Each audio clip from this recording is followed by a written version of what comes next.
Hi welcome back to my channel. ఇక్కడ నేను అనప గింజల కూర చేస్తున్నాను.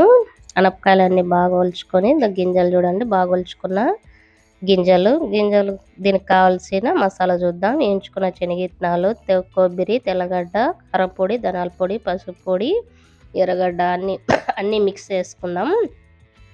మిక్సీ పట్టేసుకొని అన్నీ ఇంకా తర్వాత వేసేసేది. మామూలుగా తర్వాత కావాల్సిన గింజలన్నీ వేసేసి కరివేపాకు, ఎర్రగడ్డల, కొట్టిమిరకాయ గిల్లేసి తర్వాత వేసేసిన. ముందుగా ఆడిచ్చిన మసాలా కూడా దీంట్లోనే వేసేసి బాగా వేగిన తర్వాత కొంచెం తగినంత ఉప్పు కూడా వేసేసి దీంట్లోనే ఓ చిన్న టమాటా, తరుక్కున్న టమాటా అన్నీ వేసేసి బాగా వేయించినాక గింజలు కూడా వేసేసి ఒక 3 విజిల్లు పెట్టేసేదండి. 3 విజిల్ తర్వాత మళ్ళీ చూద్దాం. గింజలు వేస్తున్నా చూడండి.